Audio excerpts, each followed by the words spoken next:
오늘 우리에게 주시는 하나님의 말씀은 요한복음 2장 1절에서 11절까지의 말씀입니다.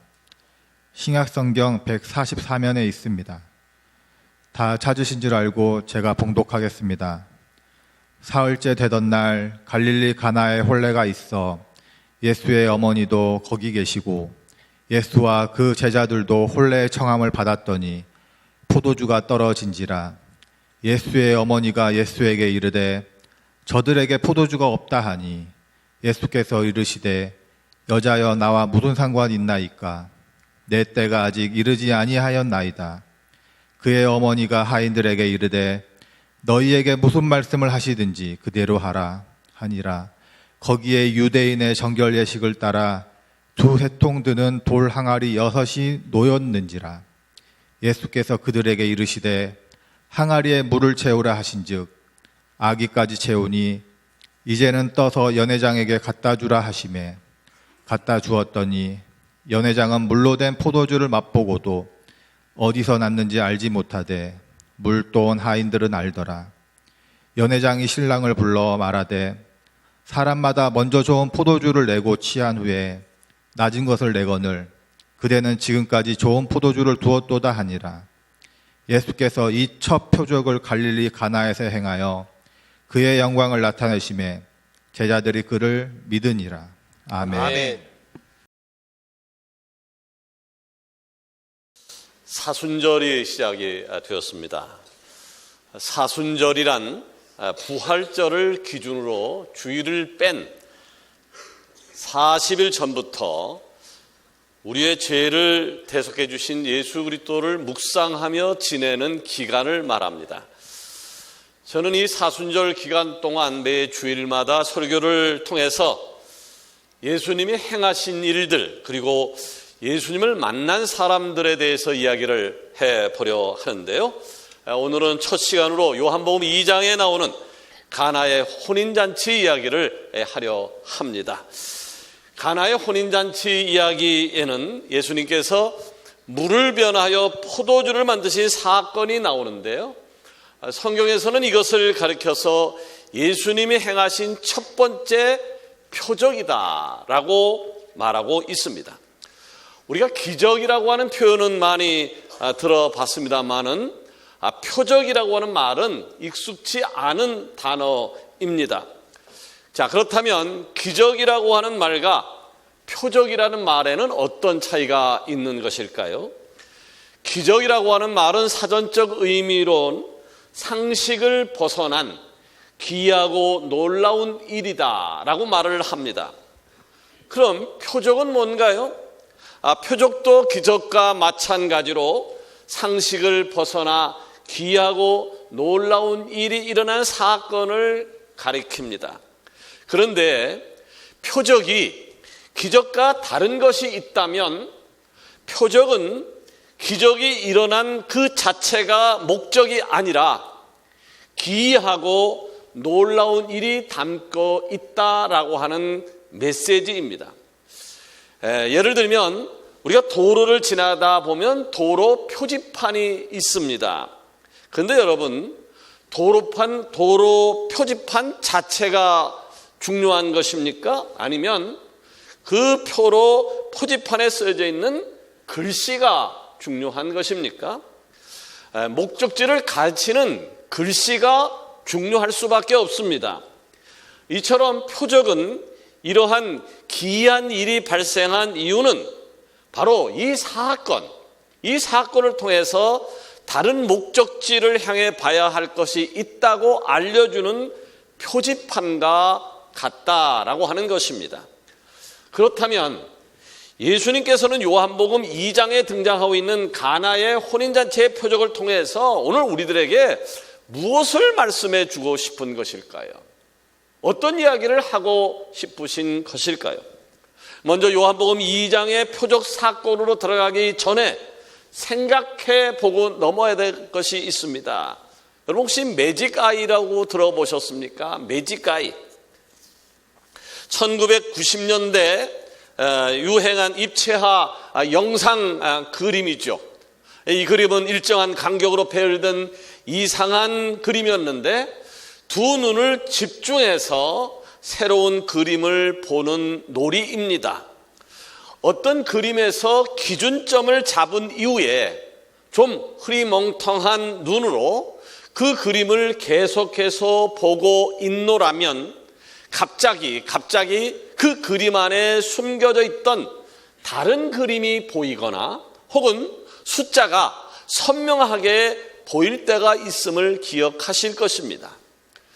요한복음 2장에 나오는 가나의 혼인잔치 비유가 바로 메지가이 그림처럼 예수님이 누구시냐, 예수님이 누구신지에 대한 여러 개의 그림들이 숨겨져 있는데 제가 볼 때에는 3개의 그림이 숨겨져 있습니다. 오늘 말씀을 들으면서 이 3장의 그림에 대해서 기대하는 마음을 가지고 물이 변하여 포도주가 되게 하신 가나의 혼인잔치 이야기 속으로 함께 들어가서 하나님의 음성을 듣는 시간이 되었으면 좋겠습니다. 아멘. 첫 번째로 가나의 혼인잔치를 통해서 만나볼 수 있는 예수님은 어떤 분이십니까? 예수님은 창조의 하나님이시다라고 하는 것입니다. 유대 사람들은요, 결혼할 대상자가 생기면 먼저 약혼을 합니다. 그리고는 내가 당신과 함께 살기 위해서 집을 비롯한 여러 가지 경제적인 것들을 준비하는 동안 나를 기다려달라라고 요청을 합니다.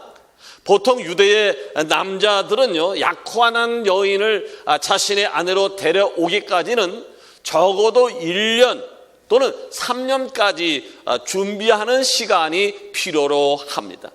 자, 1년을 기다리고 3년을 기다리는 긴 기다림의 과정을 지낸 후에 혼인잔치를 여는 유대 사람들이 얼마나 기쁘겠습니까? 어제 송하원 목사가 결혼을 했습니다.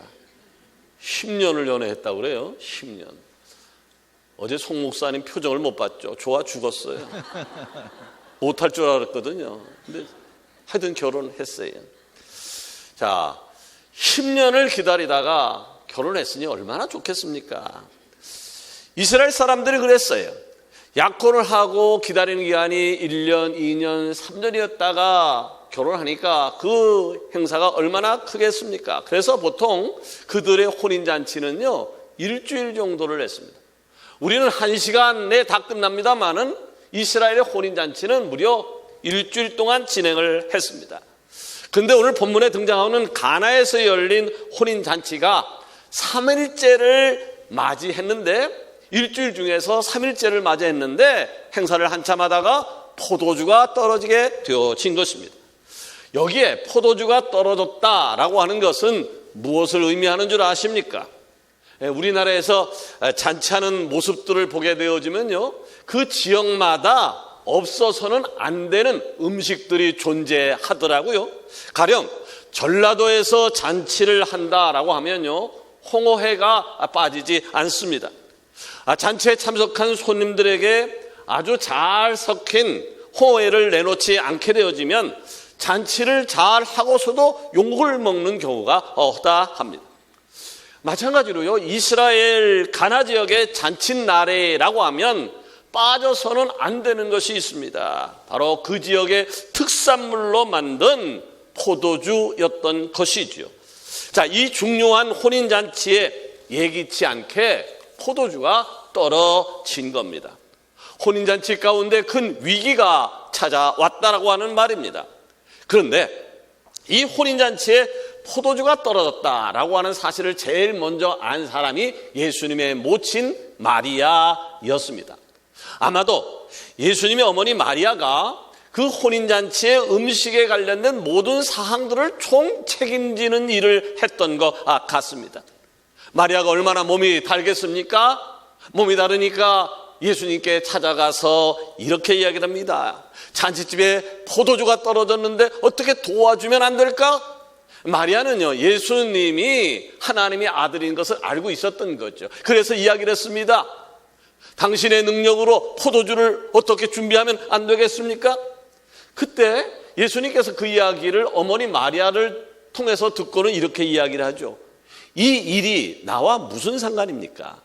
이 일이 나와 무슨 상관입니까? 내 때가 아직 이르지 아니하였습니다. 자, 그런데 잠시 후에 예수님께서는 하인들을 부르더니 여기 돌 항아리들이 있는데 이 항아리에 물을 가득 채우라 라고 명령을 하고, 그 후에는 그 물을 떠서 연회장에 있는 손님들에게 갖다 주라고 이야기를 합니다. 하인들은요, 예수님의 말씀을 듣기 이전에 마리아로부터 어떤 이야기를 듣죠.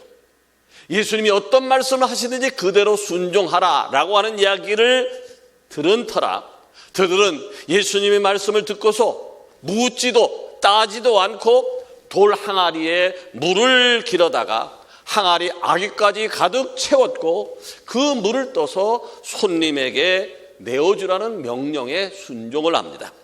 자, 그런데 놀랍게도요, 하인들이 물을 떠다가 손님들에게 전해주자 물이 변하여 포도주가 되는 기적이 일어난 것입니다. 아멘.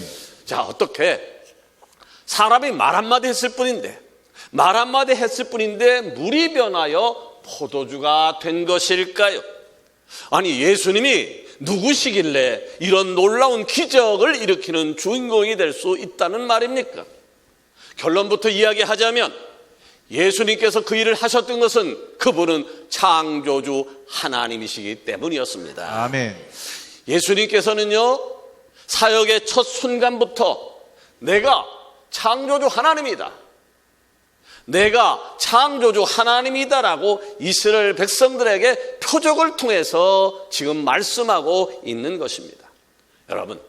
여러분들은 예수님이 물을 가지고 포도주를 만드신 창조의 하나님임을 믿으십니까? 아멘. 아니면 아무 영문도 모른 채 그냥 웃고 즐기는 모습으로 예수님을 만나고 계십니까? 오늘 요한복음 2장 9절에 연회장은 물로 된 포도주를 맛보고도 어디서 났는지 알지 못하되 물떠온 하인들은 알더라 라고 하는 말씀처럼, 여러분들은 오늘 이 자리에서 예배드리는 여러분들은 하나님의 창조의 기적을 맛보는 복된 인생이 되어지기를 원합니다. 아멘.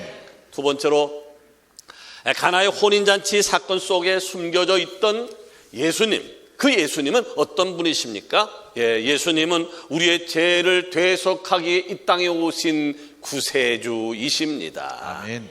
예수님의 어머니 마리아가 예수님께 부탁을 했죠. 포도주가 떨어졌는데 어떻게 해주면 안 될까? 그 요청에 요한복음 2장 4절 말씀해 보니까 예수님이 뭐라고 말씀하셨다고요?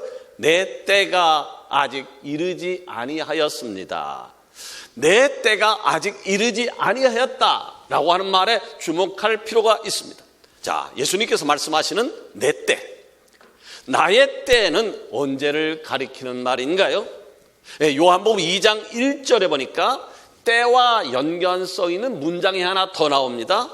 사흘째 되던 날이라는 표현입니다. 사흘째 되던 날. 자, 여기에 내 때가 이르지 아니하였다, 그리고 사흘째 되던 날이라는 문장에 집중하면서 가나의 혼인잔치에 대해서, 그리고 포도주가 떨어졌다라는 사건들과 연관해서 매직 아이의 그림을 보는 것처럼 계속해서 집중해서 보기를 시작하면 예수님의 십자가 사건이 떠오르게 되는 것을 경험할 수 있게 되어집니다.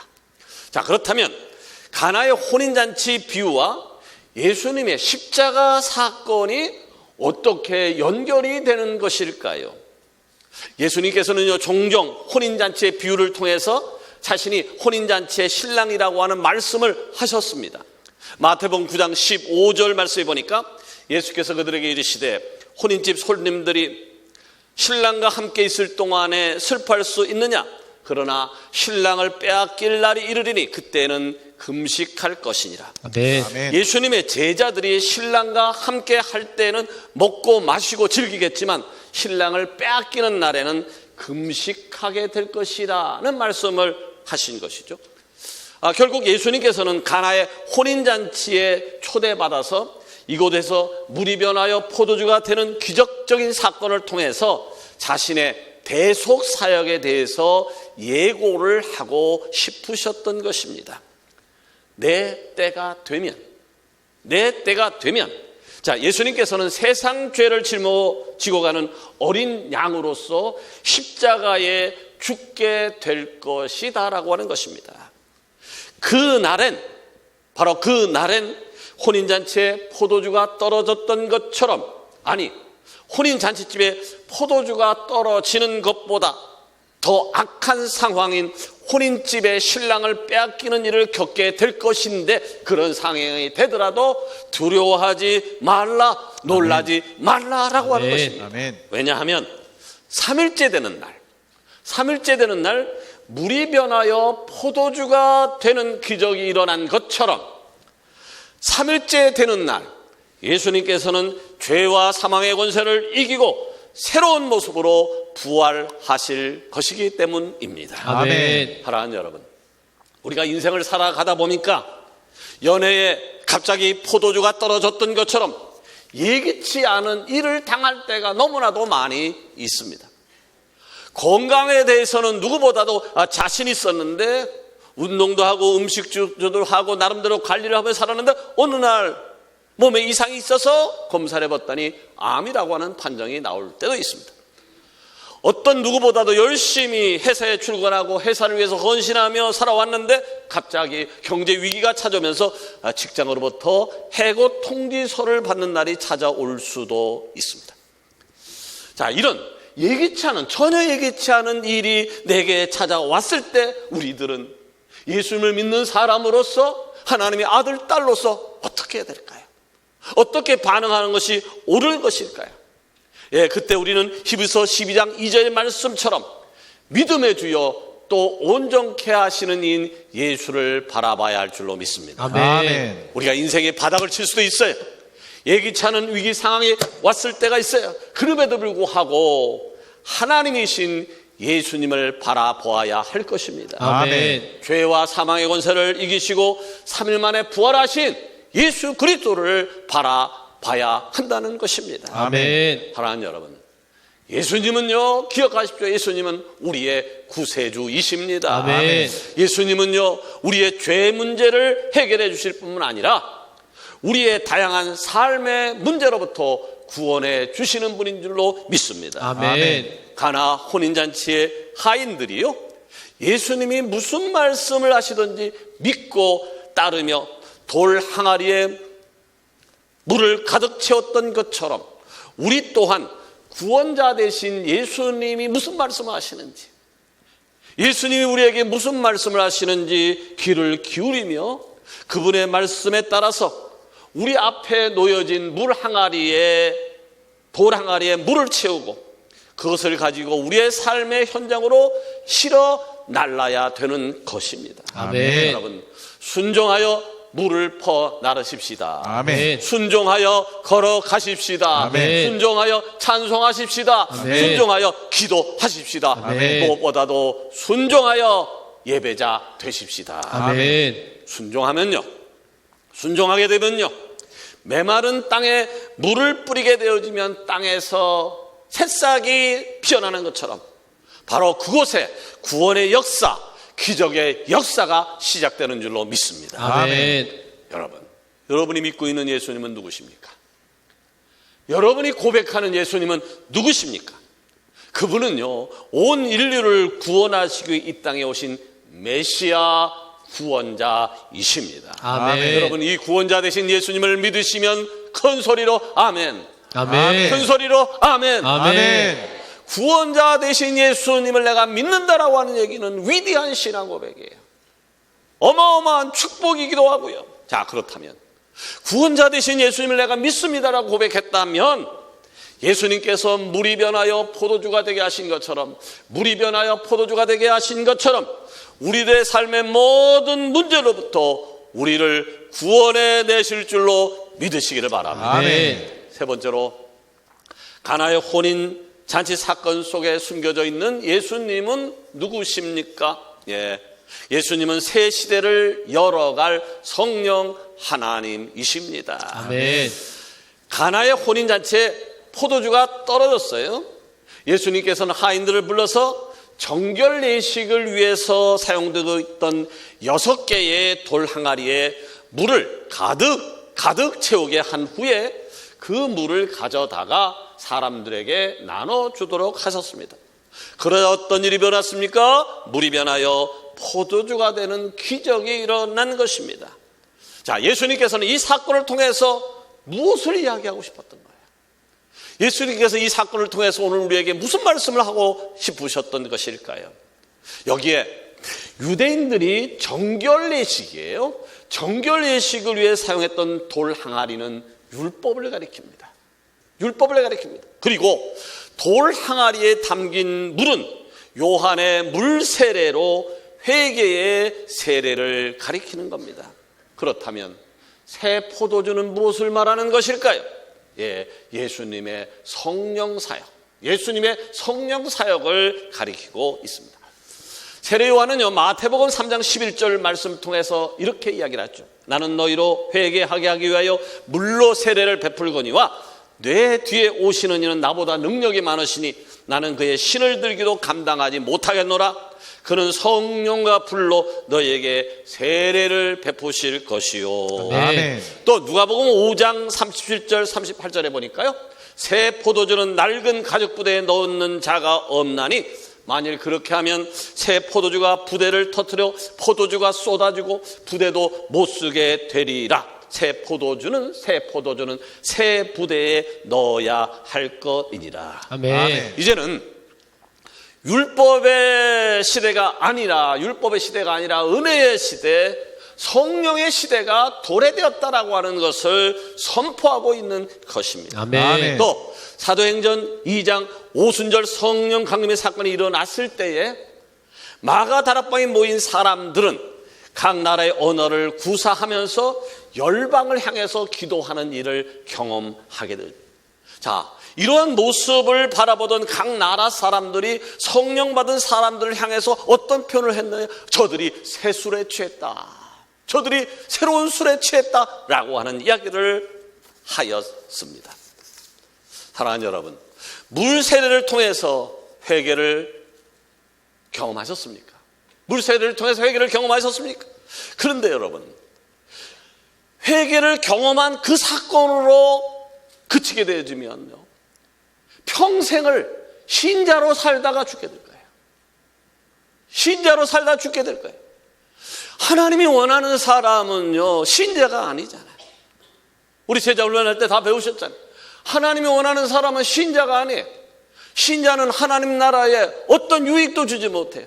하나님 앞에 칭찬을 들을 수가 없어요. 신자로 사는 것이 아니라 나 혼자 예수 믿고 그냥 하나님 나라 가겠다는 이기적인 생각으로 사는 것이 아니라 반드시 제자가 되어야 할 줄로 믿습니다. 아멘. 제자가 되어서 다른 사람에게 선한 영향력을 행사하는 사람, 나만 예수 믿는 것이 아니라 아직도 예수님이 누군지를 모르는, 복음이 무엇인지 모르는 사람에게 복음이 이런 것이다, 예수님이 이런 분이다라고 하는 것을 외칠 수 있는 사람, 그 사람을 통하여 하나님의 나라가 확장되어지는 것을 원하고 있습니다. 아멘. 그러기에 여러분, 이제 우리들은 성령 세례를 사모해야 될 줄로 믿습니다. 아멘. 아멘. 코로나의 압제에서 벗어났다는 일반적인 모습은 뭡니까? 마스크를 벗어 던졌다, 3년 전에 일상으로 돌아갔다라고 하는 것을 의미하는 것입니다. 그렇다면 그리스도인 다움은 무엇일까요? 그리스도인 다움은 무엇일까요? 주일에 예배 한번 참석하는 것이 그리스도인 다움입니까? 11조를 하는 것이 그리스도인 다움입니까? 아니에요. 옛 모습을 다 씻어버리고 새로운 시대에 맞는 새 옷을 입는 거예요. 아멘. 새로운 시대에 맞는 새 옷을 입고 새로운 하나님 나라의 가치를 향하여 나가도록 성령 세례를 받는 것인 줄로 믿습니다. 아멘. 다음 주일부터 우리 교회가 부흥회를 해요. 부흥회를 왜 하는 것입니까? 새 옷을 입자는 거예요. 아멘. 성령 세례를 받아서 새로운 가치를 향해서 하나님 나라를 향하여 나가자는 의미로 집회를 하는 거예요. 말씀을 맺습니다. 사순절을 보내고 있는 우리들은 우리의 모든 것을 대속해 주신 예수 그리스도에 관하여 명확하게 알 필요가 있습니다. 여러분, 예수님은 어떤 분이십니까? 예수님은 물을 포도주로 만드는 창조의 하나님이십니다. 아멘. 예수님은 우리의 죄를 사해 줄 뿐만 아니라 우리들의 모든 문제들로부터 구원해 주시는 구원자 메시아이십니다. 아멘. 예수님은 새 시대를 이끌어가는 성령 하나님이십니다. 아멘. 성령 하나님과 더불어 이번 한 주간도 반드시 승리하는 축복이 여러분 가운데 넘치기를 살아 역사하신 예수 그리스도 이름으로 축원합니다. 아멘. 축원합니다. 아멘. 자, 기도하겠습니다.